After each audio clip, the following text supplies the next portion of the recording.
Hai, jadi ceritanya kemarin aku nemu satu postingan gitu di akun dakwah Instagram yang ala-ala gitulah biasanya muslimah di akun-akun dakwah Instagram itu selalu diilustrasikan gelap gitu ya dari atas sampai bawah, kemudian biasanya tuh posenya menunduk gitu ya, kalau enggak dia ada belakang, kalau enggak dia siluet aja gitu.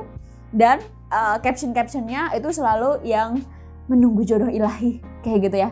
Kayak seolah-olah kerjaan muslimah yang ada di akun-akun dakwah Instagram itu hanyalah menunggu dijemput oleh laki-laki yang merupakan jodoh ilahi gitu.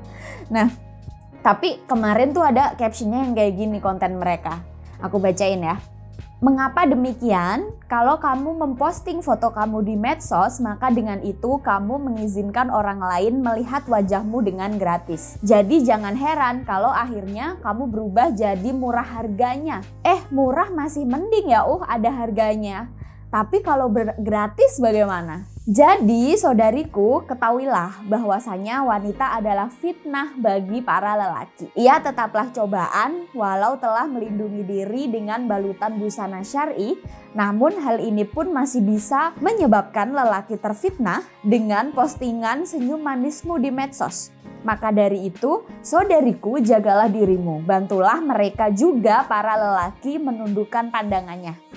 Jadi inti postingan itu adalah perempuan itu tidak boleh mengupload foto di medsos karena nanti laki-laki bisa tergoda gitu ya, dan bisa terbangkitkan syahwat atau hasrat seksualnya.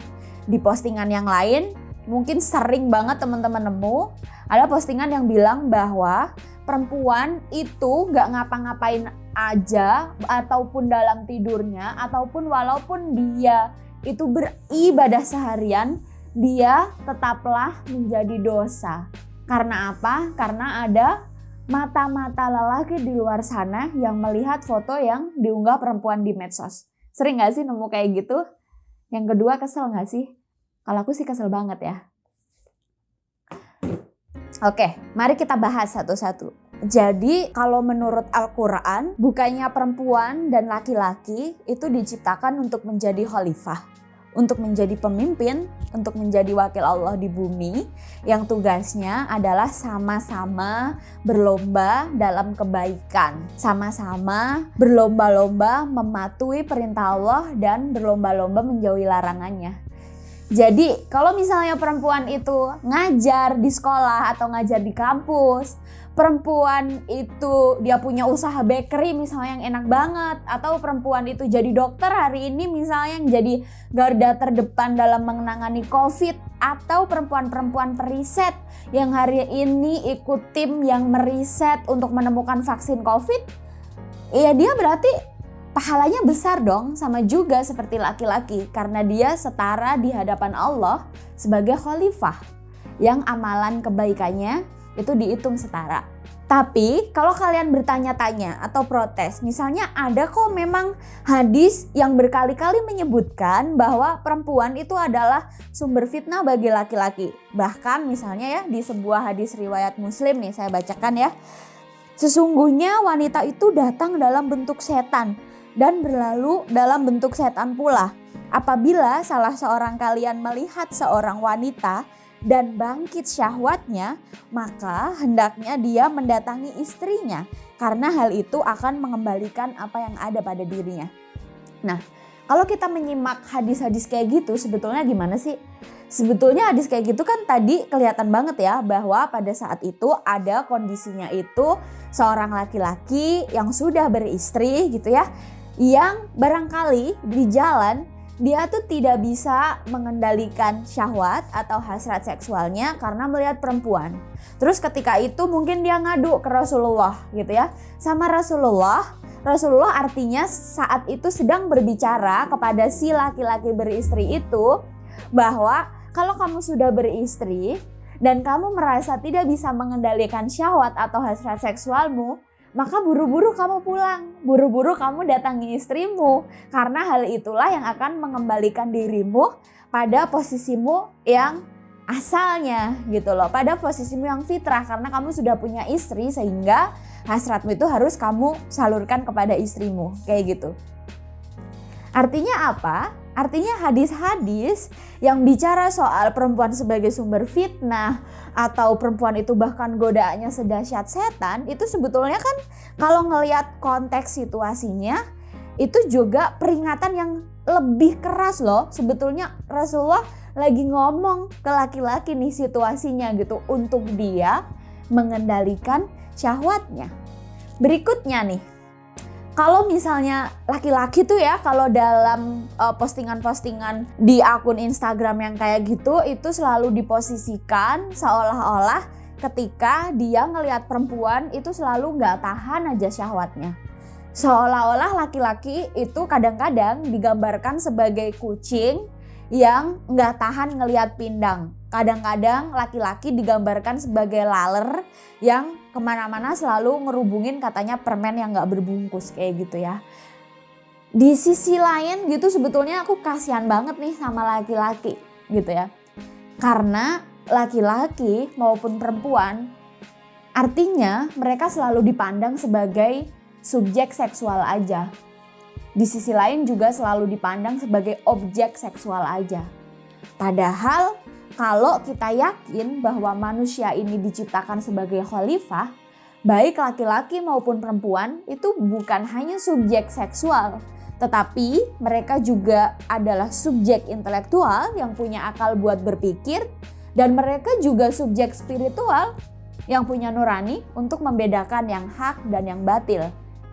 Punya nurani untuk membedakan apa yang baik dan apa yang buruk. Punya nurani untuk membedakan apa yang boleh dia lakukan dan apa yang gak boleh dia lakukan. Misalnya aja nih, laki-laki tuh kalau lagi ngadepin ibunya, kalau bertemu dengan guru, kalau ngadepin bahkan pelayan yang ada di rumah makan atau yang ada di toko-toko, mereka bisa kan mengendalikan syahwatnya. Mereka nggak ujuk-ujuk gitu loh, hasrat seksualnya nggak bisa dibendung, enggak gitu loh. Dalam interaksi sosial yang banyak, dalam kehidupan sehari-hari gitu ya. Ketika kita ada di sekolah, ketika kita ada di kampus, ketika kita lagi nongkrong sama teman kita, ketika kita lagi interaksi-interaksi sosial yang profesional, perempuan dan laki-laki bisa menempatkan dirinya kok dalam kondisi yang saling respect gitu ya.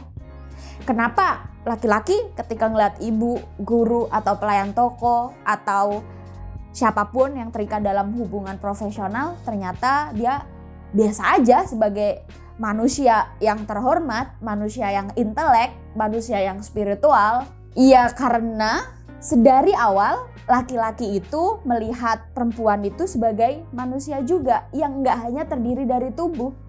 Sebaliknya, perempuan yang melihat laki-laki yang di hadapannya itu juga sebagai manusia yang punya kehormatan yang gak hanya terdiri dari tubuh. Ketika laki-laki berhadapan dengan perempuan yang dia terikat interaksi sosial yang profesional tadi, dia juga ngelihat perempuan sebagai perempuan yang terhormat. Sehingga seharusnya kalau ngelihat perempuan lain siapapun gitu ya, dimanapun, profesi lain pun, dalam kondisi apapun, harusnya bisa dong memperlakukan perempuan itu juga secara terhormat. Seperti dia memperlakukan perempuan-perempuan lainnya yang ia hormati.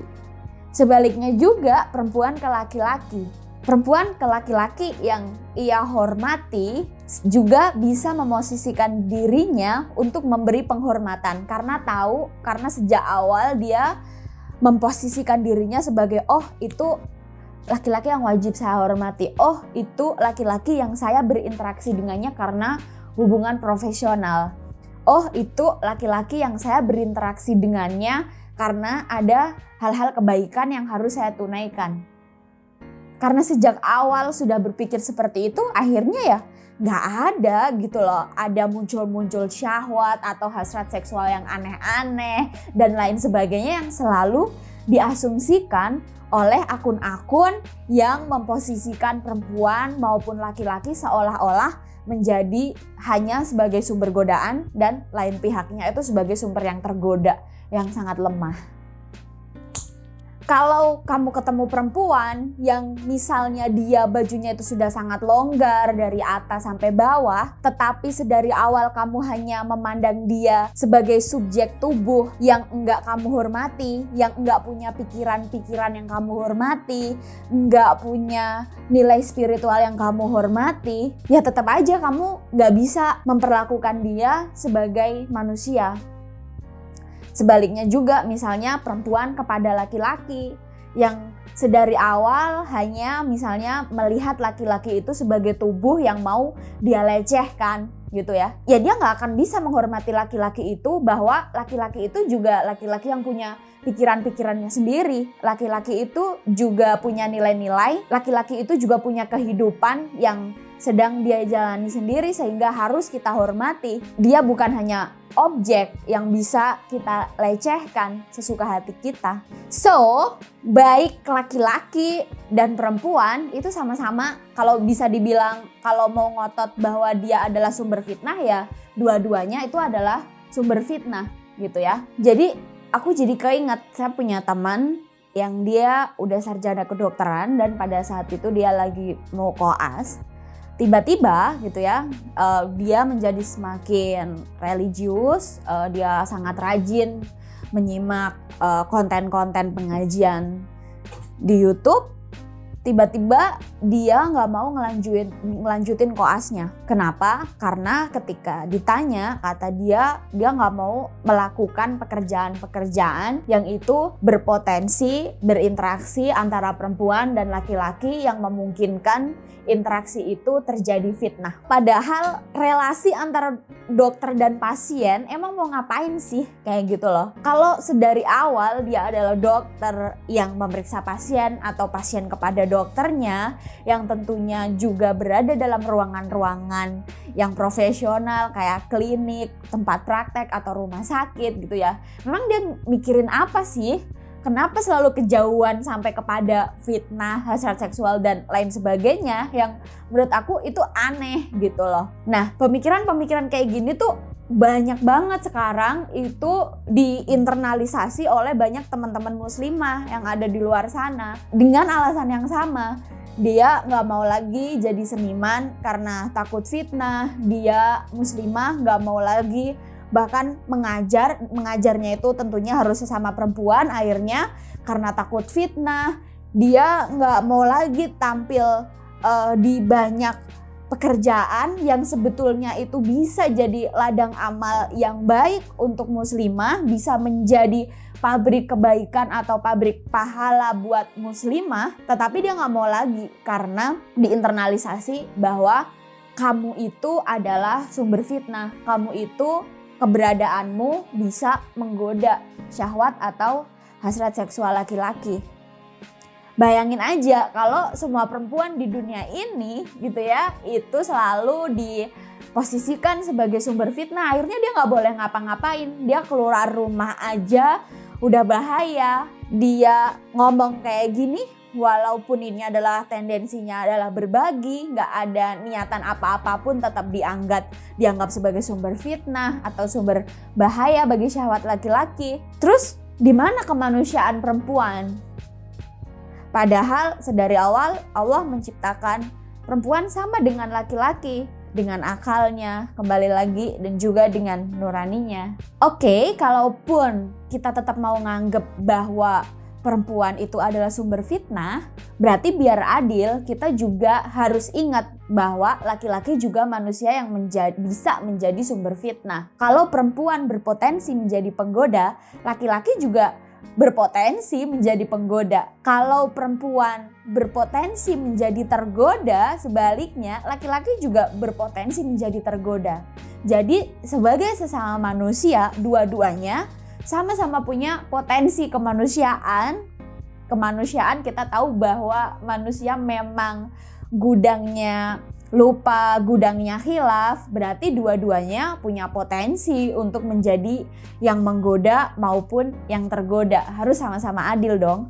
Dan ketika sudah melihat keduanya dengan adil, dengan setara, akhirnya kita tahu bahwa perempuan maupun laki-laki harusnya sama-sama bisa melatih diri untuk saling respect dan saling menjaga dirinya. Kalian tahu nggak kalau data riset dari Koalisi Perempuan untuk Ruang Aman yang dipublikasikan tahun lalu, itu yang menjadi korban pelecehan seksual termasuk juga adalah perempuan-perempuan yang pakaiannya longgar dan juga memakai kerudung yang panjang.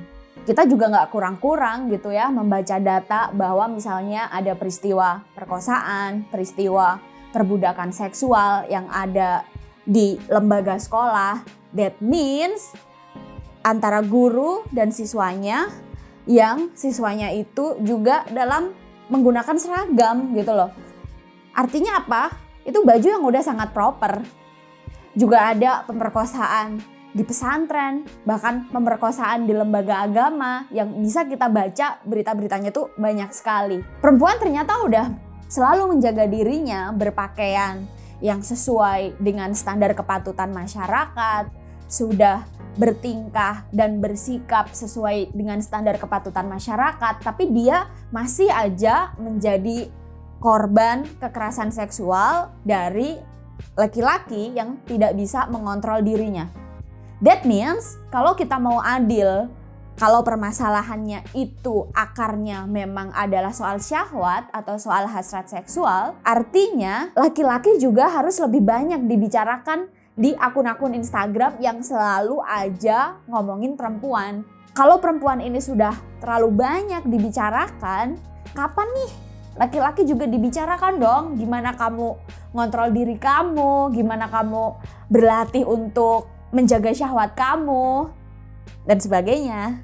Oke, sekian video kali ini. Kalau mungkin kalian punya usul atau kalian punya pengalaman serupa dengan apa yang saya ceritakan tadi, atau kalian ada keberatan-keberatan yang mau disampaikan biar jadi nasihat dalam kebaikan buat saya juga, ketik aja di komentar biar kita bisa saling berbagi dan saling ngobrol lebih banyak. Perempuan dukung sesama perempuan. Terima kasih. Salam.